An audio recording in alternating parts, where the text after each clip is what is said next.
Hi, I'm Sam Vokes at Wycombe Wanderers, and you're listening to Wycombe Sound. The Wycombe Wanderers Show. Welcome to episode 3 of season 5 of the Wycombe Wanderers Show. If you've heard many of the previous seasons, you'll know the counting soon stops early into the season, mainly because I sort of lose count, and partly because I don't think you're really interested in counting. Imagine if we get to 41. I think it's what towards the end of the campaign is.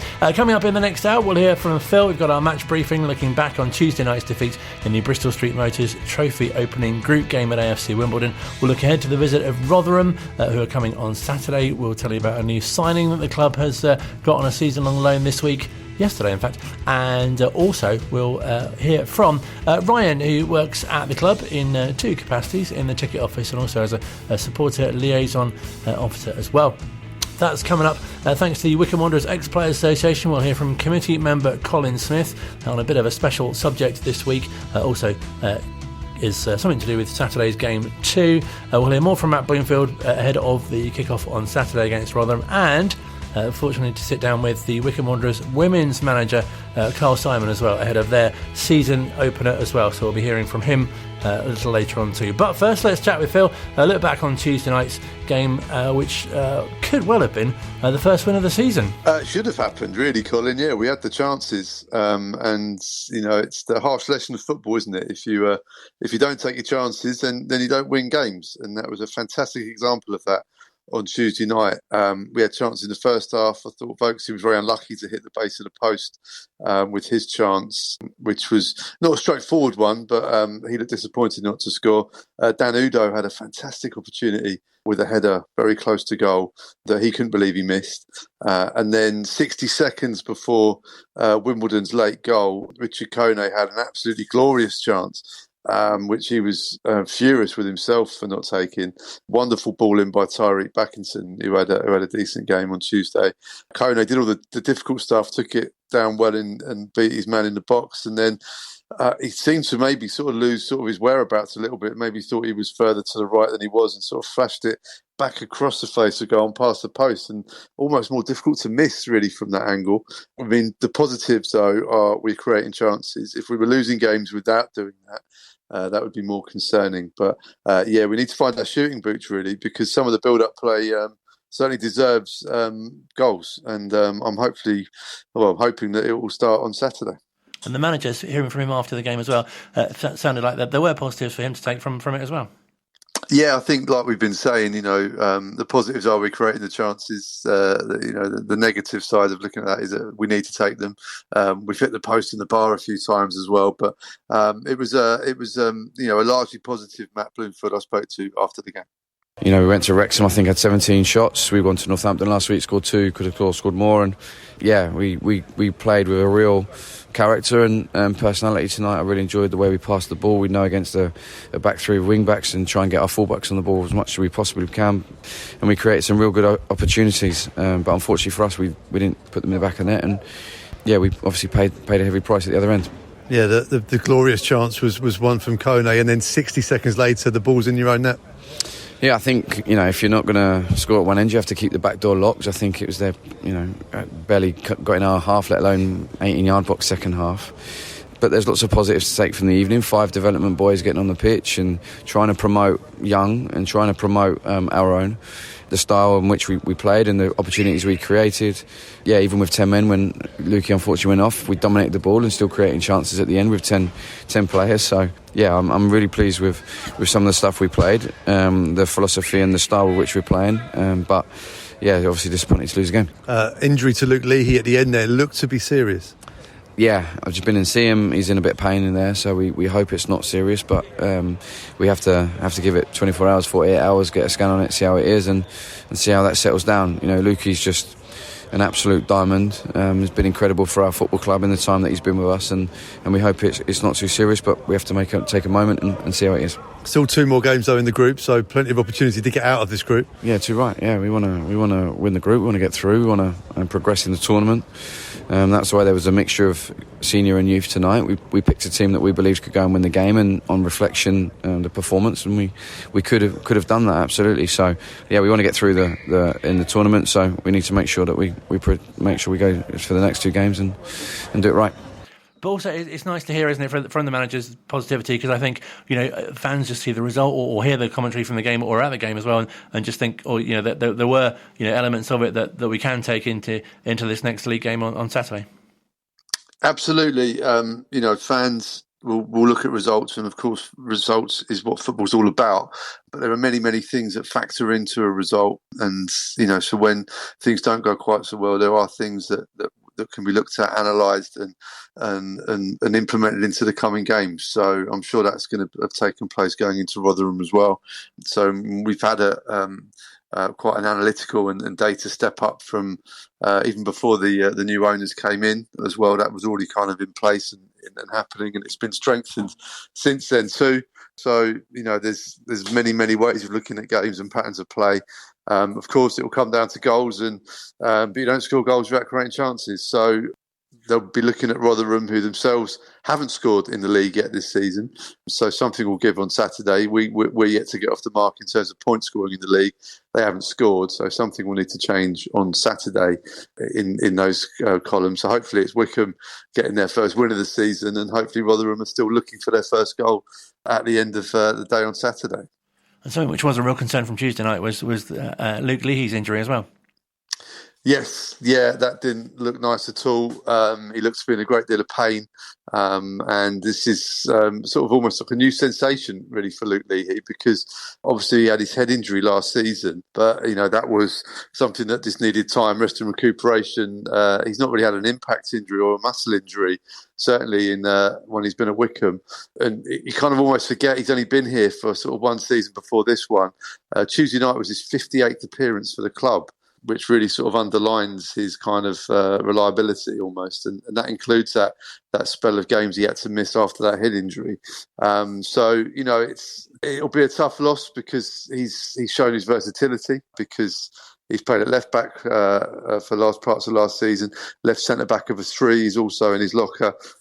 He can play in any of those positions in the midfield, and a great character as well on the pitch. He will remain a great character off the pitch, no doubt as well. But we await news really of what the injury is and how many games it can be. Obviously, we hope it's not long at all.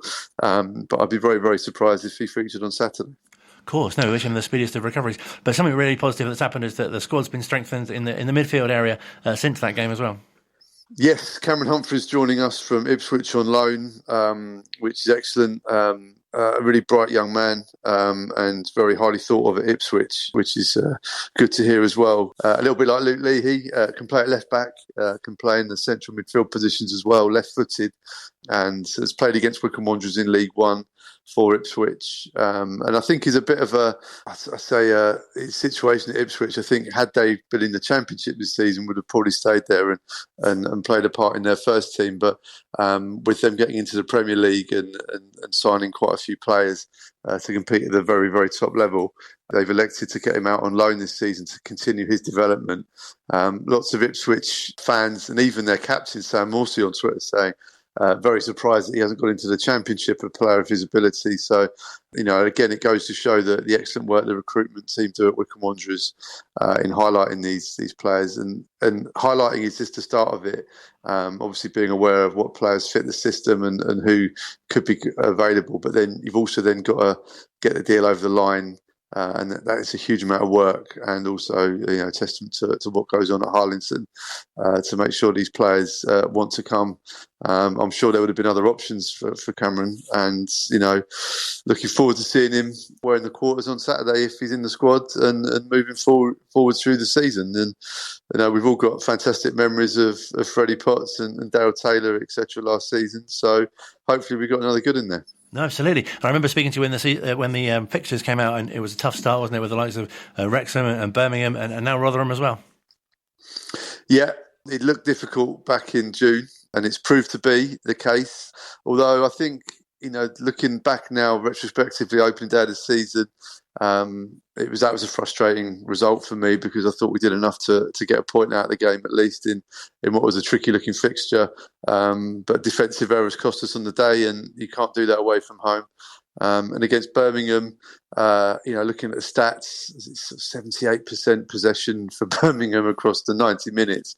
But if you look at, shots on target and things like that, the other stats as well, and, we were a Josh Gowen shot narrowly missing from near the end of the game from getting a point.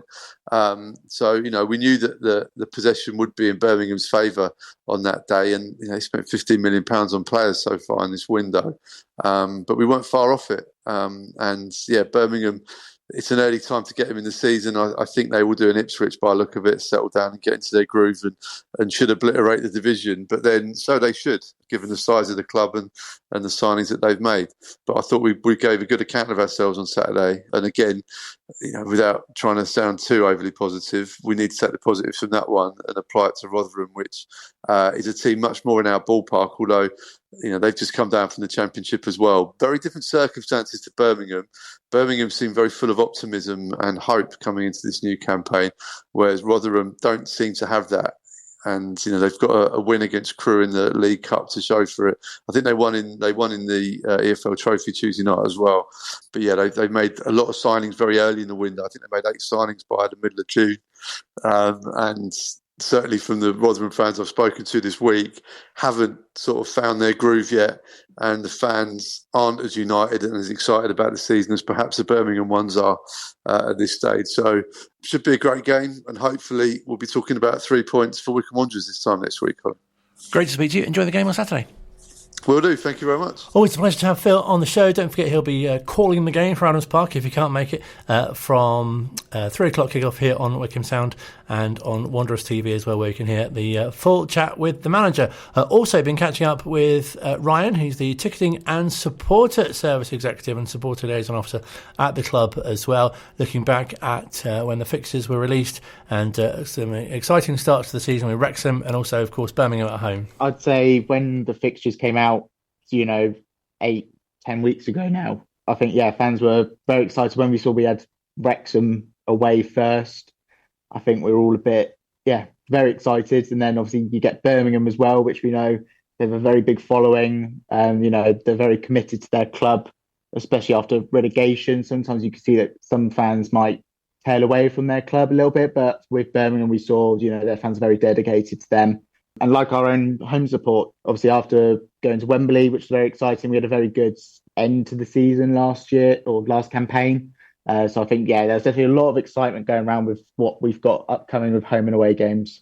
Because I guess many fans are quite disappointed, and even the players as well. I think that the season ended when it did, because as you say, they're in such good form, and we had the cup final at Wembley as well. Exactly. I think if we had carried on a few more games, we would have probably got quite a few more points. We built some really good momentum, which was really good. And obviously fans got to see that at Adams Park and with the away games towards the end of the season as well. I think supporters especially look forward to, don't they, the first home game of the season. But as I say, to have a club which was in the Championship last season as well, visiting on the first day is quite exciting. And I'm sure presented a number of sort of challenges for you.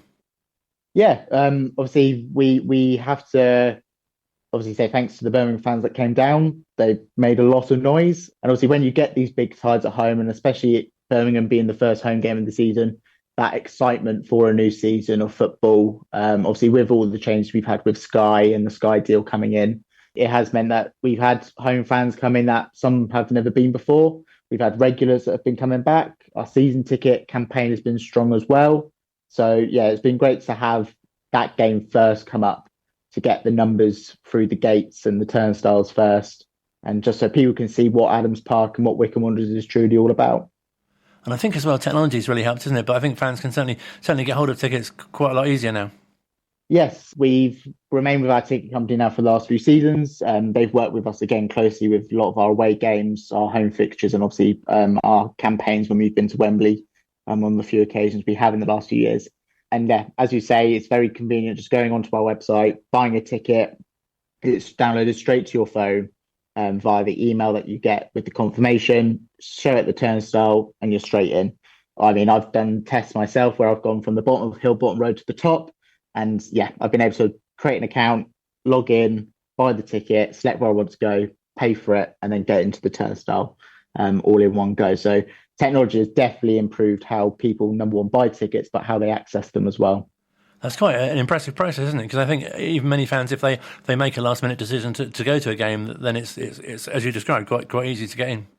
Yeah, exactly. And we always have seats available on a match day, and we're not at that sellout capacity just yet, as we see some clubs in our league are. But as you say, the technology's just improved the way we can get people to buy tickets, but also, like you say, last-minute decisions. I've been one of those people to make that last-minute decision. And, you're lucky enough, you can go online, buy the ticket, and you're straight there. And yeah, technology just makes it all easy for us. Really nice to see such a big crowd on Saturday, and a great sort of match day experience for all who are coming as well. Yes, throughout the summer, obviously, we do a lot of reviews on the previous season, and we look to make a lot of improvements for the new start of the season as well. Obviously, myself and Neil Peters, who's our head of business operations, we work quite closely, with my role particularly being supporter liaison officer as well as ticketing. We work closely with supporters. We get a lot of feedback from supporters of how we can improve the match day, what sort of things they want to see. So throughout the summer, we did a lot of work, especially working with our foundation, so the Wycombe Wanderers Foundation, the charitable arm to the football club. We've worked with them on to how we can increase their presence on a match day, but also improve the fan experience. So we've been lucky enough that they've been able to bring back their inflatable target practice shoots on a match day. And, on Saturday, we saw loads of kids and even parents getting involved with that, which is always great fun. Target practice, which is really great. We've also worked with the Wycombe Wanderers Supporters Trust to bring back some other entertainment. So on certain fixtures this season, we'll have a face painter in the car park. When I was a child and coming to Adams Park, face painting, even though it's not football related, it was something there, number one, as a child for me to do. And, I find it nice that I'm bringing that back to future generation supporters coming here. And it's just something a little bit extra to do when you visit Adams Park. That makes it more of an occasion, doesn't it? And really nice that we've spoken on the show recently as well about the sensory packs. The introduction of that seems a brilliant addition for inclusion as well. Yes, sensory packs have gone down very well. We introduced them at our Watford pre-season friendly towards the end of July. And Claire, who works in our foundation as a community engagement officer, along with the sponsor, Britain Solicitors, they work closely with Claire. And yeah, we've been able to get these sensory packs rolled into match days. The reviews have been spectacular. We've seen first-time fans come to our most recent fixtures, and the sensory pack just gives them that little bit of ease, which is great because, number one, for us, there's a whole new community we can potentially engage with and say, look, we have facilities available to make sure that you have a match day that you can enjoy, even if there are barriers. We also have a quiet room as well located within the stadium, which we tie in with the sensory packs. And our stewards are really good as well. They know the location of where the quiet room is to be able to direct supporters there. And it's just simply taking you away from the stand, watching the football on the TV. We still have the live stream of the game running. So supporters don't miss out on the action, even if they are just taken away from their seats slightly, to have some time to relax a little. And then when they're ready, just go back in the stands. Something that really comes across, and you hear a lot of fans say, is what a sort of family club it is, and that must fill you with great pride as well, being in and amongst it. How people get that impression. Exactly. We get assessed twice a season by the EFL of like a mystery shopper campaign. So it's called the EFL Family Excellence Award. This year we got rated silver. There's 3 tiers: bronze, silver, or gold. This season our target is to work towards that gold and get high numbers in all areas across the ground that they focus on. And as you say, we do everything we can to make us a family-friendly club. And that starts from the people that work with the football club on the day-to-day basis. That goes into the stewards that we have on a match day to be fun, friendly faces. And obviously everything that we have going on around the club too. And I think as well, it's about the players that we have in our squads. They're very community-driven. They want to be involved with our community. They want to be involved with our fans. And they're very good with engaging with supporters as well. And what sort of feedback have you had from fans this early part of the season? Early part of the season, as previously mentioned, the sensory packs, we've had good reviews with them. And just in general, the upkeep of the stadium, managing a stadium during a closed season, a lot of things can happen and get changed. It's been nice that we've had some new sponsors go up. So Beach Dean Ice Creams have now sponsored our home terrace. And we've had some new advertising boards go around the ground as well. We've got a fully stocked shop, which means, we've got kits, again, new sponsor on the back of our shirt of Buxton University. And again, these are all partners that are local that want to be involved with this football club and obviously want to be involved with the fan base that we have too. But fans are just excited to be back at Adams Park, as we see every season, and they always like to see what we've got new going on as well. So you've got another home game this weekend, obviously another team who have come down from the Championship, so a great occasion for fans. What would you say to anyone to get the best out of their visit to Adams Park, especially if they've not been before? If never been to Adams Park before, I say get here early. We now stock Rebellion Brewery beer, so again, another local supplier that wants to be involved with the football club. So you get some local beer at local football club, and you get to see all our local partners and sponsors as well. Obviously, if you've got kids coming, kids are £5 per match in our family stand, and that's across the entire stand. Plenty of tickets still available for this Saturday versus Rotherham. Obviously, bank holiday as well, so it's if you've not got any bank holiday weekend plans, make Adams Park be at the top of that list this Saturday. And obviously, as I mentioned, we'll have face paints in the car park along with some inflatable target practice for kids as well. And I imagine with the away games coming up as well, and the Carabao Cup and the Bristol Street Motors games as well, that must provide you with quite a lot of challenges ticketing-wise as well. Yeah, as you mentioned, the Carabao Cup come up. The draw happened last week. Tickets went on sale yesterday. General sale hits today for our fixture versus Swansea in the Carabao Cup. Bristol Street Motors Trophy as well. Our target is to go on another campaign back to Wembley, which is always exciting for any football club. But as you say, there are some challenges that come with it. I think it's about keeping to deadlines and making sure that you get everything sorted in time.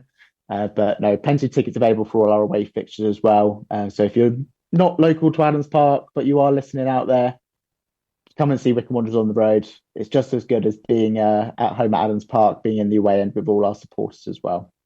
Brilliant to speak to you. Thank you so much for your time. No, thank you very much, Colin. Great to have Ryan on the show. He was last on 12 months ago. Must have him on more regularly. Across High Wycombe and South Buckinghamshire. And on your smart speaker. Play Wycombe Sound. This is Wycombe Sound. Part 2 of this week's edition of the Wycombe Wanderers Show, Episode 3, Series 5. I promise not to keep counting, but if you're new to it, you might not know. Still to come in this hour, we'll hear from the managers of both the men's and women's teams. But first, we're talking more about the game against Rotherham on Saturday. And thanks to the Wycombe Wanderers Ex-Players Association, we're chatting to another Colin. Always pleased to welcome a Colin. There aren't that many about, are there? This is Colin from Cressix, Colin Smith, who is a member of the committee of the Wycombe Wanderers Ex-Players Association, and I've been speaking to him to find out a bit more about how that came about. Well, that's very simple, really. Good friend of mine, an ex-player, Gordon Anning, they were looking for volunteers to join the committee, and he said he was going to join, and we've worked together on football things for donkey's years. So I said, well, go on, I'll join, I'll help you out. Anything you get involved in, I'll give you a hand with, because Gordon was always the one who did the upfront bits, and I did the administration. So I joined to help him, really, and subsequently have been immersed in it ever since. And I'm sure you bring many skills and areas of expertise to the role. Oh, not a lot, really. My main function is I go around ex-suppliers and friends to my company, or what was my company, and beg from them suitable items for raffle draws and things like that. So that's my main function. And very worthwhile one as well. Have you been a long-term Wycombe fan? I mean, the very first football match I ever went to, I was about 8 years old, I think 7 or 8 years old, which is a long time ago. And that was when one of my uncles and my father took me up to Wembley. That must have been, 57 was that? Yes, the Amateur Cup final. That's it. Went up to watch that. I don't remember much from it. Oddly enough, my biggest memories are I'd never been on a train before, which I thought was fantastic. And then to get up there and get in, and the crowd, I forget, there was 80, 90,000 in there. And the noise and the fun it generated was something I never forgot. I never did remember much about the game, other than the fact that I was passed over people's heads down to the front with other kids to watch from behind the goal, and I thought, wow, this was something. So when we went then, start of the new season that year, and they said, oh, do you want to come to football? Because they were going to go down to the old ground at Wycombe, because my uncle lived in Suffield Road, And so I said, "Oh yeah, put me up for that." And I can remember being pretty disappointed to find there weren't 90,000 people there. But so I've been watching Wanderers since 1957, I guess. I was going to say that must have been quite an introduction, and you must have imagined that all games would be like that going forward. I did. I thought, that's what football was, and I thought, great. And it started well because when the gasworks were there used to be a pub down the bottom of that slip road, which is now, I think, part of the Eden. Well, it's all got built over. And they used to put me down on a bench outside the door, and I used to get a bag of crisps and a bottle of lemonade. Then just before the game, we ran up the bit between the gap, the footpath, between what was the gasworks and the other property on the left, and get to the gate and slip into the ground.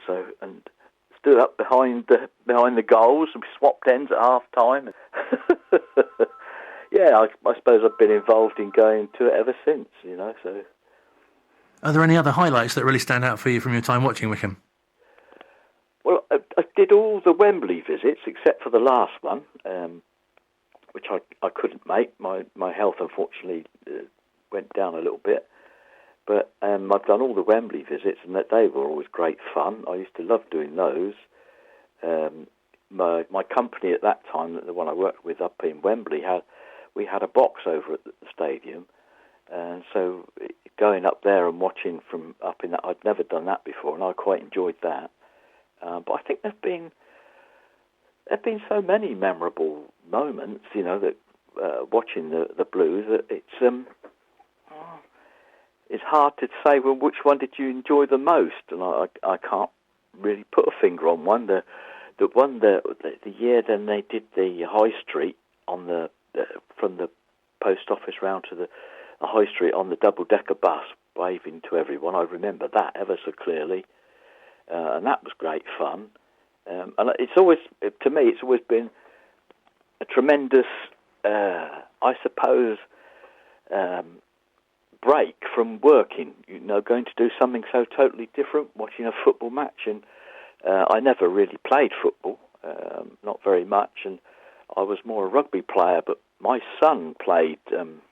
He played for Wycombe, the youth side, and he sort of moved on to play for Slough under Kenny Sampson. And Kenny said, well, he's got a good career coming up in football, and he moved him on to Yeovil. And then he started, he went for trials at Wycombe, and he was doing really well. Then he just decided he didn't want to play football anymore and packed it up. And moved to America to start a career over there, and that was quite a surprise because Gordon and I had been working with the kids. We'd set up a little club called Wycombe Lions, and we ran teams from under 10s through to under 16s until they joined the league. Then we were told the club weren't permitted to do that, and so we had to close it all down. But that was good fun. I have to be honest, my involvement in watching or helping out at Wycombe has always been the fun element. And now with the committee, that's great because I get to go and meet all the ex-players that I used to admire, some of them getting on a bit. Well, they're even older than me, and that's old. But yeah, it's great helping out with events like they've got the annual dinner coming up, and there's bowls over at Long Crendon that's being organised, which is a great little competition. There's several things coming up which I'm quite looking forward to going and doing, and this week being one of them. Absolutely, because fundraising is a big part of the Ex-Players Association, and you must have real pride, especially in what's happening this weekend. Oh yeah, I mean what the ex-players do. I mean that's essentially what they do: raise funds to support the club, ex-players, and if there's sufficient monies left over, to support charities. And primarily this year, or last year, I should say, the charity chosen for last year was the local charity for the cancer, the support group, which is, I think tremendous, because prostate cancer is now a huge problem for most guys. I think they're always embarrassed to talk about it.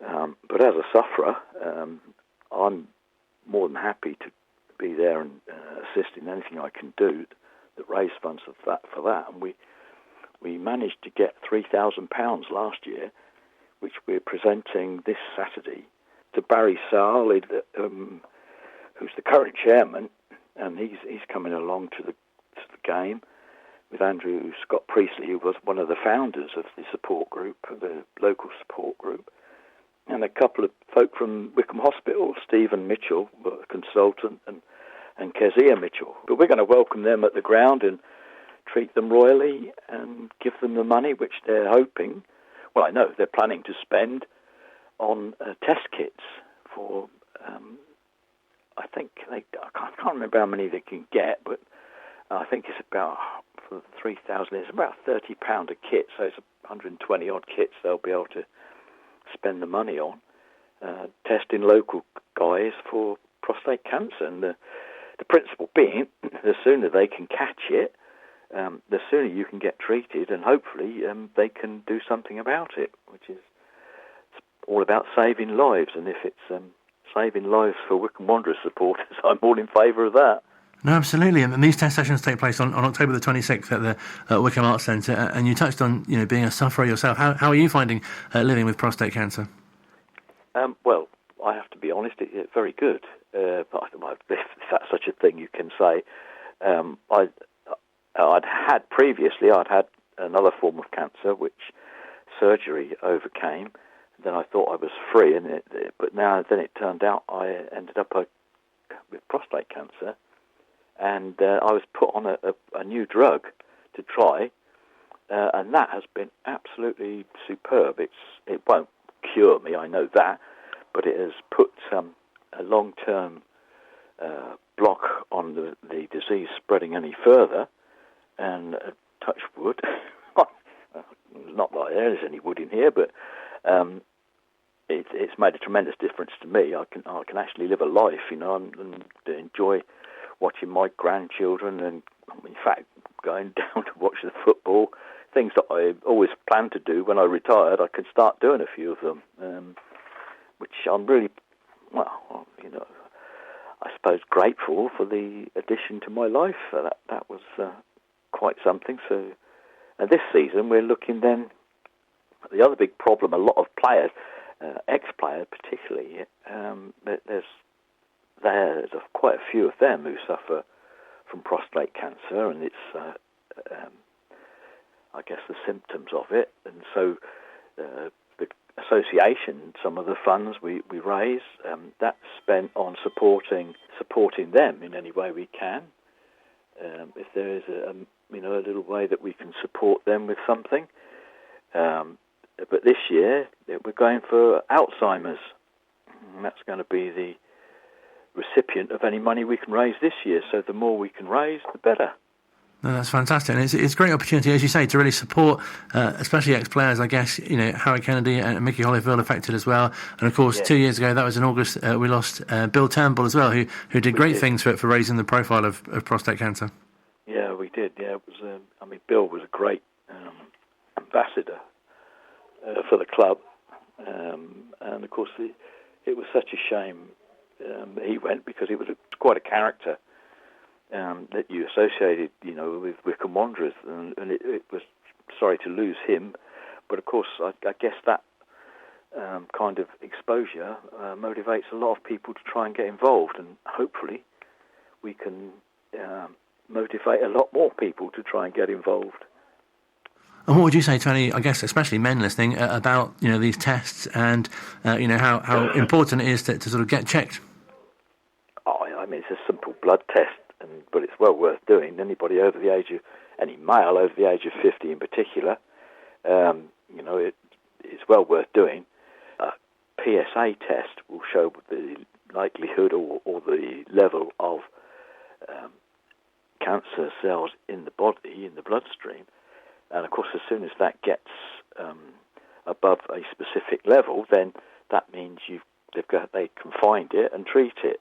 And I was very lucky. I know when they found mine was extremely high, but 55, 56. but the drug they put me on, which is tremendous, has worked miracles, and it's now down to less than 0.05. So, you know, I guess I'm sort of standing around and can talk to people and say, look, you know, if you've got a high reading and they decide to give you treatment, don't panic too much, because there is now treatments available that can help you. I've done it with several friends and people I've known have said, oh, you've got it or had it, but they're not sure quite what. And I've said, yeah, you know, don't worry, you know, just listen to what they're saying. And the staff at Wycombe, I mean, they're fantastic down there. They're really fantastic. They looked after me. I can't. Sometimes I sit and read or hear things on the news about the NHS falling apart and the rest of it, and I just feel so guilty, because I think, well, the service and the support I've had, it's just been fantastic. I couldn't fault it in any way, and I'm hoping that these tests will find somebody soon enough to be able to put them into the system, and they too can enjoy that kind of treatment and support. It's fantastic, and I can't speak highly enough of them. It's a really good message, and it must be great for you personally, but also, you know, for those that can be helped from the money raised on Saturday to be able to present it at the game. Yeah, that was a bit of a surprise. I thought we were just going to stick a cheque in the post, but we asked them if they would like to come along to the ground, and so that we could get a photograph of our chairman handing the money over, and hopefully Alan Hutchinson will be there Saturday to pass the money over to them and say, here you go, spend it wisely and save a few lives. And I think it's also it's significant that if we can do it at the ground, it does reinforce the fact that of all the football clubs I've been to and watched people play for, Wycombe, I think, is one of the strongest family-orientated football clubs I've ever known. It really is. The atmosphere, when you go to an event that the club puts on outside of the football day, it's great. You sit down, and 5 minutes later you've suddenly found a table full of friends that were strangers 10 minutes earlier. And it's great just to be involved with it, I think, and do whatever we can. That's why, I mean, obviously we're all getting on a bit now. It'd be nice to find a few younger folk now to come along, join the association and take it on into the future. Some of the things, I think the association will probably get more involved in assisting with raising funds for charitable purposes and ex-players, because the things that the money was spent on some time ago at the training ground, the old training ground, of course the club now has some fantastic new training facilities, so it's unlikely they're going to need anything from the association to support. But one nice touch that the association have been involved with is putting names up on the honours board in the club, in the corridors, of players that played for the club and went on to play for their countries internationally. But with the standard of players that we're now attracting, I suspect we might need a longer corridor soon. But fingers crossed, I hope they get on well this season, that's all. Absolutely. Well, I hope you enjoy both the occasion and, of course, the game on Saturday. It's been brilliant to speak to you, and glad that you're doing okay yourself as well. And thank you so much indeed for your time. You're very welcome. Thank you very much. Great to chat to Colin Smith, Colin from Crassix, who's on the committee of the Ex-Players Association. You might have heard us chat to JDT last week, paying tribute to Johnny Brooks, who's the association's oldest member. He's sadly passed away peacefully just around 2 months short of his 97th birthday. His funeral is taking place at St Michael's Church in Hughenden on Wednesday. That's August the 28th at 2:30. Appropriately, family and friends who will pay tribute afterwards in the Legends Lounge at Adams Park. I must say congratulations to Richard Keogh as well, who of course left the club earlier this year and is now in interim charge of Blackpool, who the Chairboys will be facing very soon at Bloomfield Road. Across High Wycombe and South Buckinghamshire, and on your smart speaker. Play Wycombe Sound. This is Wycombe Sound. Final part of this week's edition of the Wycombe Wanderers Show. Still to come, we'll hear from manager Matt Bloomfield as we look ahead to the visit of Rotherham United on Saturday. But first, we're building up to the kick-off of the new campaign for Wycombe Wanderers Women. Already on this series of the show, we've spoken to Captain Bobby Lynch. Emma Newbury joined us, who's heading into her 10th season at the club from her parents' place in Spain last week. This week's guest, somewhere not quite as glamorous, he's joined us. It's fairly glamorous, I suppose. He came in here. The manager, Carl Simon, who's getting ready for his third full season in charge. Great to sit down and chat to him. It's great to be here again, Colin, of course. Third season, feeling quite good.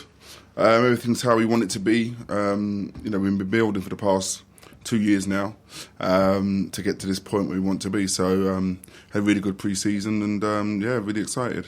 Is there an overall feeling of satisfaction of what you sort of built so far, if you like? Yeah, I'm really proud of what we've done with the club. Like I say, when I came in, Tony and Nigel, they gave me a clear remit of what they wanted. They wanted a more diverse and inclusive club. I think we've done that, and they wanted to increase the membership. We have over 60 players now at the club. We had over 100 applicants this season alone. So I think, that we've steadied the ship in terms of the team. The performance is heading in the right direction. So I think, not just myself, but obviously all the other coaches that have been with us as well, and people behind the scenes.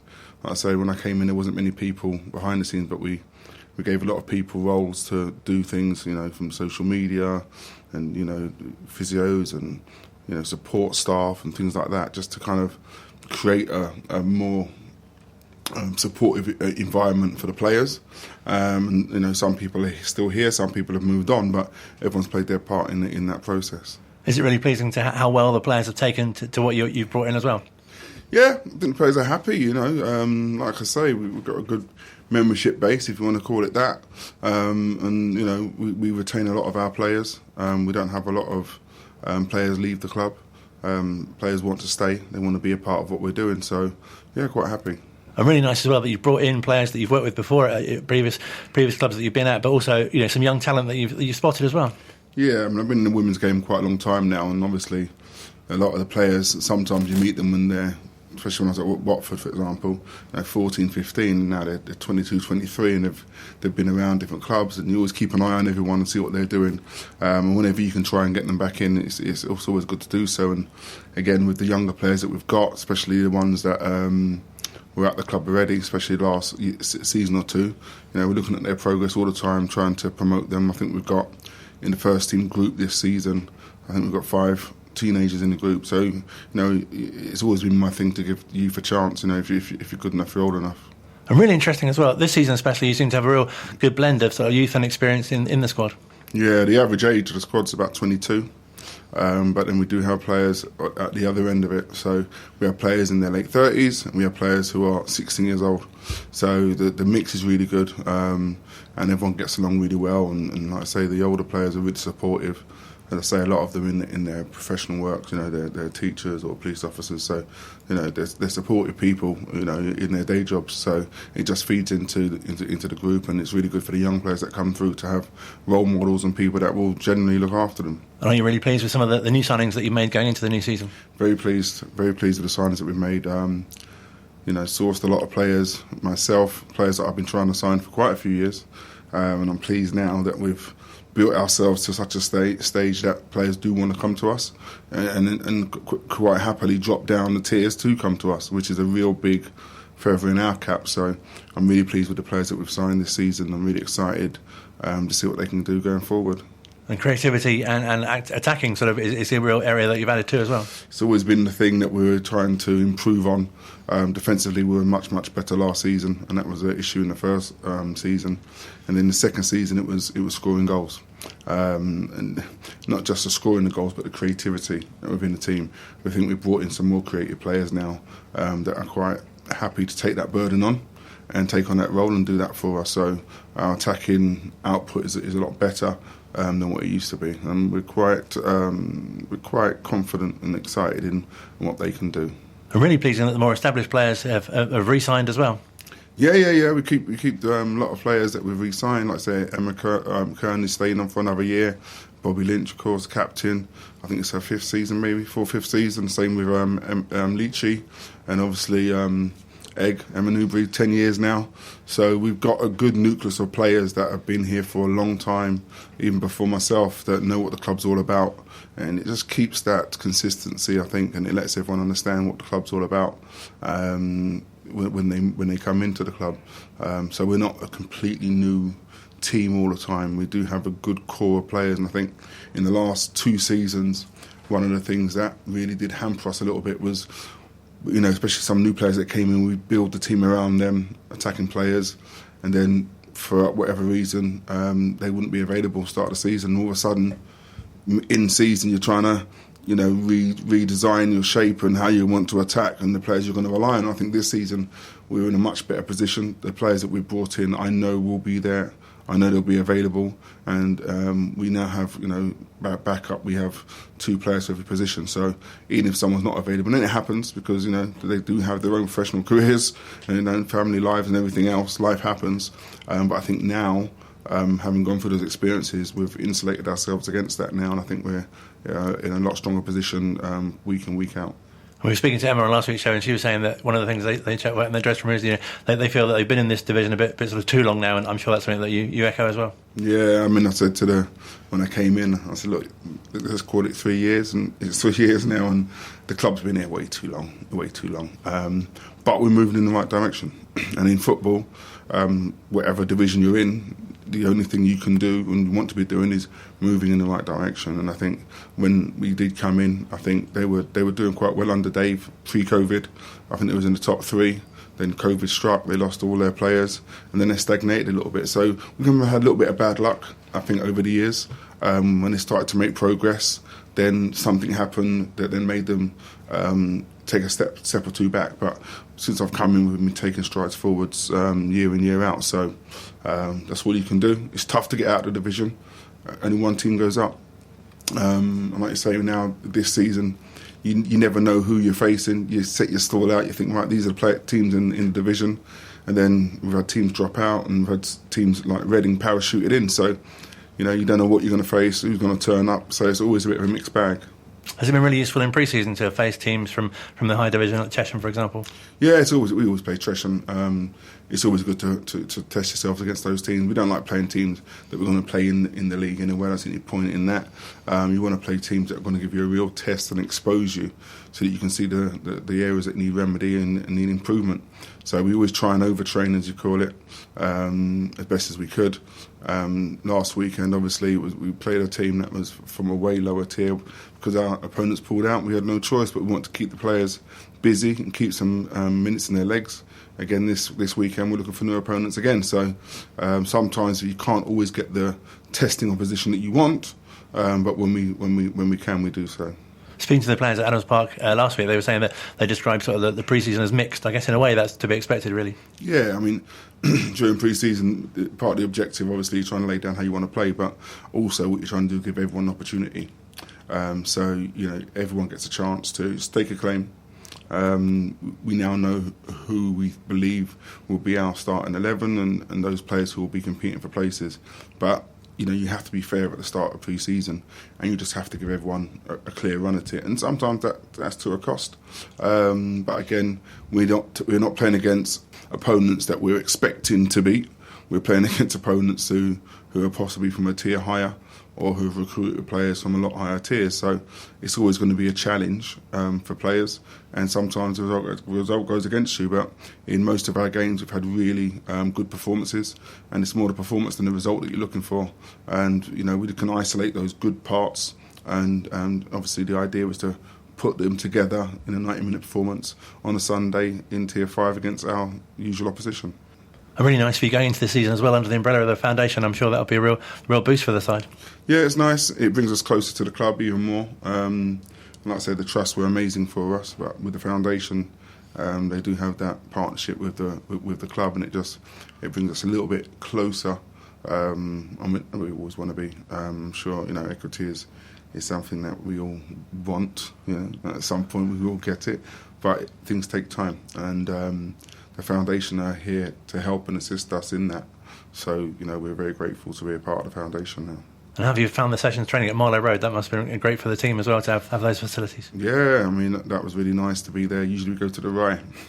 So our agreement at Burnham starts in August to May. So in July we go to the Rye and do the agricultural stuff down there. So it was nice to be able to get down to Marlow Road and lovely pitches, and we had 3 big pitches everyone had their own pitch to train on, which was really nice. And it was just a nice feeling. It was nice for the new players to come down and drive into Wycombe Wanderers training ground. It was really good, yeah. And what would we be hoping to see from the side that you put out on the 1st of September? I'm looking for a side that's a lot more attacking, intent, that scores goals, that entertains. That's what we're trying to build now. I think we've got that. We've got a lot more experience. We've got a lot of players that we've signed from Tier 4, some from Tier 3. So we're looking for that experience now to help push us on. We're looking for a good start. We're playing Portchester, another team we know nothing about, but they're on a good run. They're progressing. I think they've had 2 promotions the last 2 seasons, and they'll be pushing again. So that'll be an interesting one for us. But yeah, just looking for a good performance and a good start. We had a good start to the season last year. Few too many draws within that good start. But I think we've addressed that situation now, and we've got the players that can get us the goals that will get us the wins. Well, real pleasure to speak to you. Thank you so much for your time and all the best for the season. Thank you very much. Cheers. Great chatting to Carl Simon, who's the manager of Wycombe Wanderers Women. Wish the chair girls all the best. He'll be chatting to Amy Leach on next week's show. Let's hear from the men's manager, though, Matt Bloomfield, who spoke to Phil after Tuesday night's game. The big games keep coming for us. We know that obviously the recruitment that Rotherham have done over the summer, they're looking extremely strong. So yeah, it's going to be a real stern test for us, and one we're looking forward to. They're yet to score in the league. Wycombe yet to get a point, so something's going to give on Saturday. Yeah, I think that they've obviously signed some real good players at the top of the pitch, and we know that they're going to be a really strong team in this league over the course of the season. So yeah, lots of new players bedding in for them, and we want to make sure we perform with the level that we did at Wrexham and Northampton again tonight. Against Birmingham on Saturday, it was always going to be tough to have more of the lion's share of possession, but we created some real good opportunities. Scored 2, could have had 2 more, could have scored 4 against the team that's probably going to turn out to be the best in the league. So there's some good signs for us, and we need to make sure we turn these signs into results. And it really is a relentless start to the season. There's another midweek game coming after this too, but it's a breathless start, isn't it? Yeah, I think we knew what we were coming into, and we knew that we were going to be up against it in terms of bodies. Unfortunately, we've picked up another couple of injuries tonight, which we're getting fairly thin on the ground already, which is disappointing. We actually negotiated pre-season really, really nicely with the injuries, but the league games have unfortunately given us a few contact injuries already, which is frustrating and disappointing. But we believe in the group, and we'll have to make sure that we recover well and look forward to this test on Saturday. And you take heart from those opening defeats against Wrexham and Birmingham, 2 teams that pundits were tipping to be at the top, spending money as well. And here at Rotherham, another team the pundits were tipping as well. So it really is a stern test at the start of this season. Yeah, but I think if you look at the evidence, we went to Wrexham and we outperformed their XG. We had 17 shots, I think it was, away from home. We've had another 20 or 21 again tonight, away from home. Northampton last week, I can't remember the numbers there, but scored 2 and could have been 6 or 7. So I think that, there's some promising signs. We obviously want to play with the evolution that we're trying to do within the football club. And there's some promising signs. We have to turn that into results, absolutely. But we knew that once the fixtures came out, it's going to be a tough start to the season. We fancied and backed ourselves. So we're very disappointed not to have picked anything. It's not like we're going, it's Wrexham and Birmingham, we shouldn't be picking up something. We absolutely should, and we could have, absolutely, in the 2 games. So yeah, we have to pick ourselves up and get ready for the weekend. The fans were buzzing to be back at Adams Park against Birmingham, and they'll be looking forward to coming again Saturday and playing their part. Yeah, because for the second half of last season we enjoyed some real good days there, to pick up the 40 points in the 23 games like we did. We finished the season extremely strongly, especially last game against Charlton, and we all went into the summer with real optimism, and we don't want a couple of results at the start of this season to dampen that. So we have to keep the optimism, we have to keep our positivity and our energy in our play, and if we do that, we believe that there's good results around the corner. Great to hear from the manager. All the best to Wycombe Wanderers this week. And if you're going to the game on Saturday at Adams Park against Rotherham, hope you enjoy it. I do hope you can join us next week on the Wycombe Wanderers Show.